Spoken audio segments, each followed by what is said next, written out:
zone thérapeutique, femme mature, femme sage. J'aimerais partager et aider quelqu'un. Je vais vous présenter, j'espère que les couleurs seront bien distinguées. Je les ai fabriquées moi-même. J'ai voulu sortir mon côté artistique. Voilà deux ensembles. Cette couleur, je vais la représenter comme étant un homme. Et je vais la nommer ensemble H. Et ici, ça c'est la femme. Ensemble F. L'ensemble F. Voilà. Donc la femme et l'homme. Le jeune homme et la jeune fille. Et dans notre parcours, ça nous arrive de faire des rencontres et l'homme est attiré par une femme. Et voilà que les deux vont essayer de faire le rapprochement.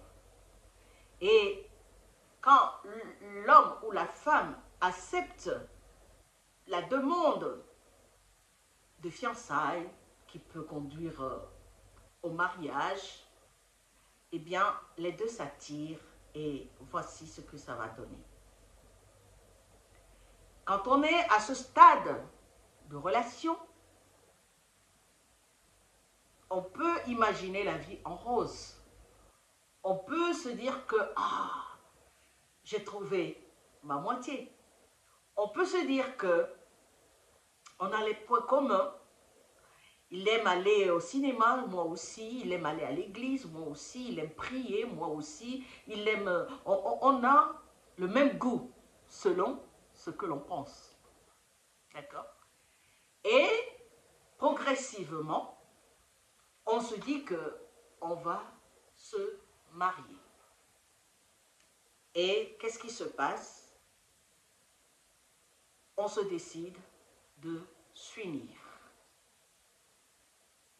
On va se marier. Et les deux deviennent une seule personne. D'accord? Et quand on se marie, et maintenant, on va vivre ensemble. Nous avons notre maison. Et voici le mari et la femme. Nous avons décidé de vivre ensemble. N'est-ce pas? La vie est belle, tout est rose. And ici, just marry. OK? Au fil des années où le couple est censé être un, les deux sont devenus un. Et dans cette union-là, j'ai représenté la femme encore comme ça, en plus petit, vous allez comprendre pourquoi. Et donc, lorsque les deux sont devenus un, dans cette union, dans cette unité, des fois l'amour nous fait faire des choses impensables. Hein? Au lieu que les deux soient un, on finit par se retrouver comme ça.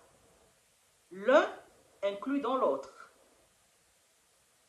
Ainsi, une fois que la femme, bon, j'ai représenté la femme, hein, ça peut être aussi l'homme au milieu, tout dépend. Une fois que la femme devient comme ça, dans son foyer, dans un sens, c'est pas plus mal. Mais vous allez comprendre au fil des années que c'était une erreur de s'inclure dans l'autre. C'est bien, ça peut être signe de soumission. La parole me dit, femme, soumettez-vous.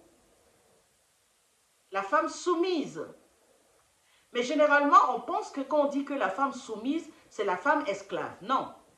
La femme est soumission.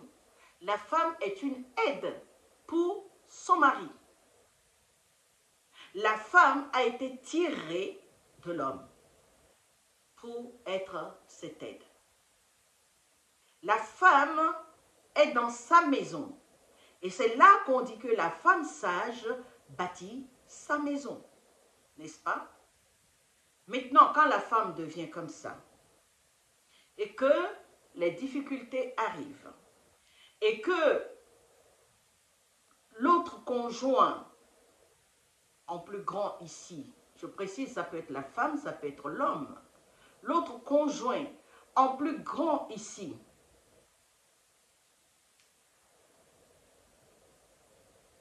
comprend pas que les deux sont devenus un, et lorsque des petits problèmes peuvent arriver dans le couple, la personne qui est au milieu là a du mal.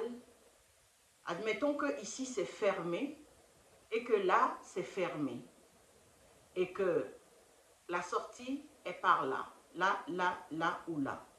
Donc on a du mal quand on veut sortir, on se heurte là. Ici on se heurte là. Là on se heurte là. Ici on se heurte là. Et quand l'incompréhension arrive, incompréhension de la gestion financière, de la gestion émotionnelle, et l'autre est au milieu, n'a pas de porte de sortie et commence à tourner en rond. Et ça devient monotone dans la famille. Et ça devient invivable. Et ça devient insoutenable. Et que je vais là, je me heurte à ce qui est devant.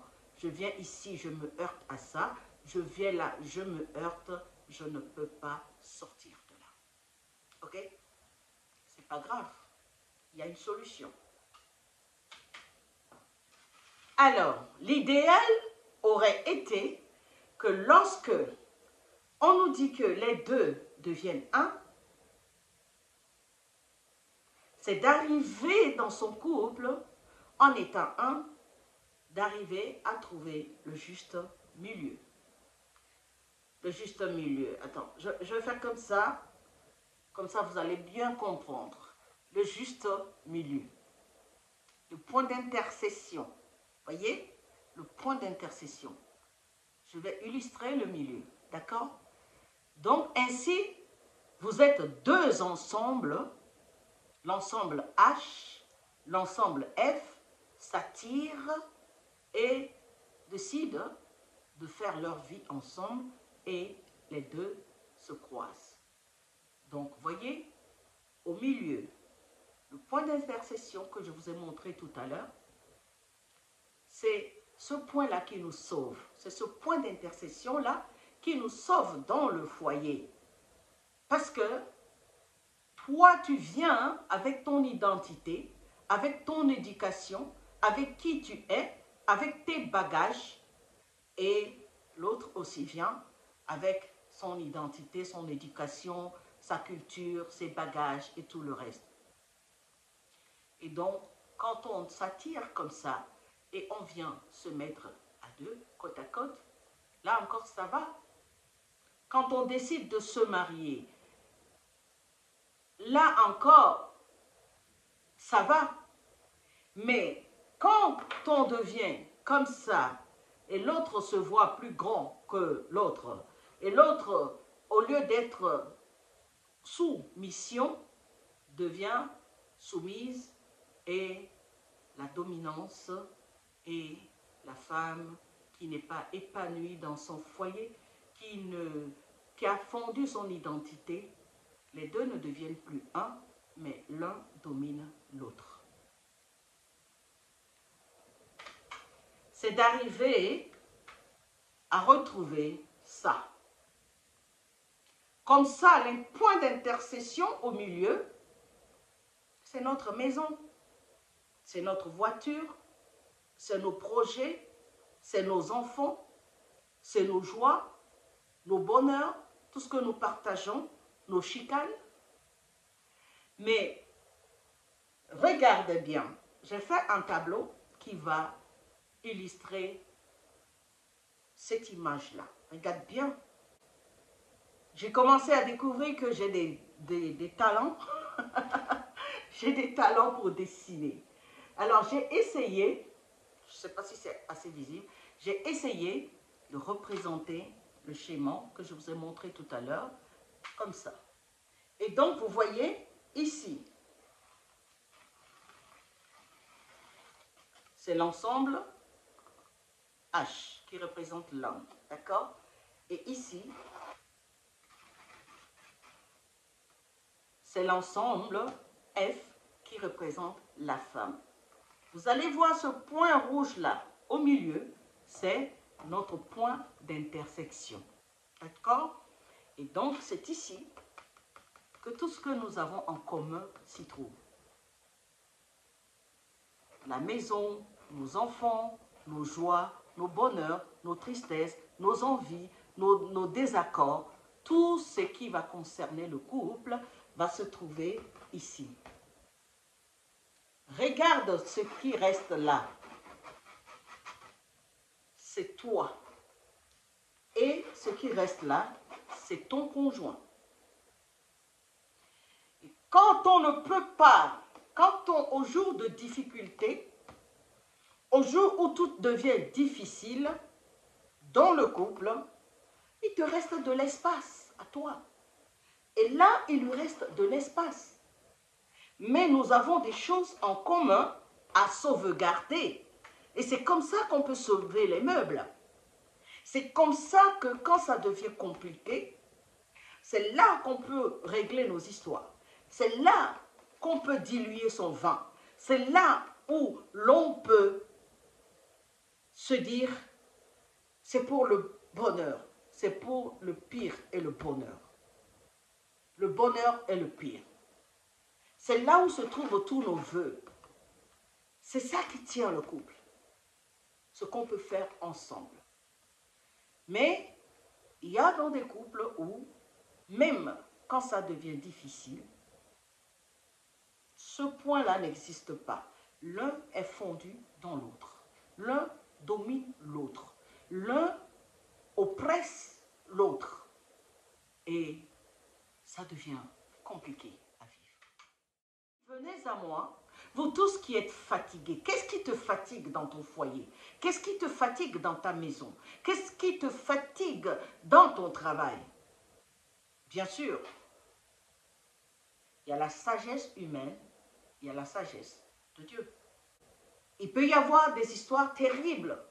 Il n'y a aucun couple sur terre qui va te dire que tout va bien, que la vie est rose et que, voilà, il n'y a aucun couple sur terre.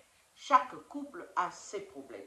Imagine ce monsieur-là qui est né dans une famille avec son éducation, son caractère, avec ses bagages intellectuels, spirituels et culturels, qui vient trouver une femme qui aussi naît dans une maison avec son éducation, les principes de famille, culturels. Chacun vient avec son bagage. Mais lorsque on s'attire, on oublie tout ça. On n'y pense pas. On ne prend pas des décisions. On ne s'assoit pas pour réfléchir et dire quels sont nos projets de vie, de famille, de couple. C'est des je t'aime moi non plus. On s'attire et on n'y pense pas à toutes ces choses-là. On s'arrête à je l'aime et il m'aime. On ne vit pas d'amour et d'eau fraîche. Que cette erreur ne soit pas ton partage, toi qui me suis. Que cette erreur ne soit pas ton partage. Quelqu'un qui vient de l'Est ou de l'Ouest et vous vous rencontrez à un point d'intercession et vous vous dites que vous vous aimez, ce point d'intercession doit continuer dans le couple. Parce que au milieu, c'est tout ce que vous aurez mis en commun, le mode de vie que vous voulez mener, comment vous voulez éduquer vos enfants, quels sont vos projets de vie. Ainsi, on se retrouve des fois, pour certains couples, dans une famille sans projet de vie, inclus dans l'autre, fondu dans l'autre, dominé par l'autre, oppressé par l'autre, qui fait la pluie et le beau temps. C'est ainsi que l'on pense que la solution, c'est le divorce. Quel que soit Alpha, tu vas retrouver encore quelqu'un d'autre qui va venir avec ses bagages. Toi aussi. Et ça recommence. Et rebelote. Et mariage. Il n'y a pas d'amour sans histoire. Il n'y a pas de couple sans histoire. Il n'y a pas de foyer sans histoire. Ce qui est important à savoir, quelle est ton identité? Quelle est ton identité? Quelle est l'identité de la personne que tu rencontres, avec qui tu veux te marier?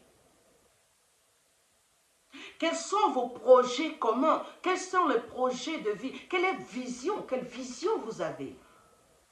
Eh bien, il y a des personnes qui viennent avec des visions et puis après, ils vont faire plutôt la vision de je ne sais qui, des amis, de la famille, de la belle famille, des copains, des copines qui viennent donner une autre direction au couple.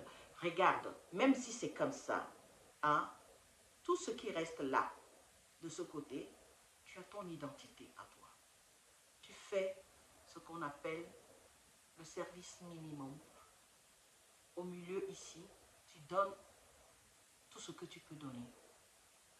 Si tu es une femme, tu respectes les principes de foyer, de couple, tels que la parole le dit. Et tu verras que tu vas progressivement retrouver, quand il le faut, qui tu es. Et si Dieu veut restaurer ce foyer, il va le restaurer. Mais si tu fais tout ce qui te revient à faire et que ça ne marche pas, sache que le Seigneur interviendra. Il décidera pour toi. Il jugera pour toi. Ainsi, tous ceux qui sont divorcés ne sont pas forcément des gens méchants, mauvais. Non. Il y a ceux qui ont fait l'effort, il y a ceux qui ont essayé, mais malheureusement, pour faire ensemble, il faut être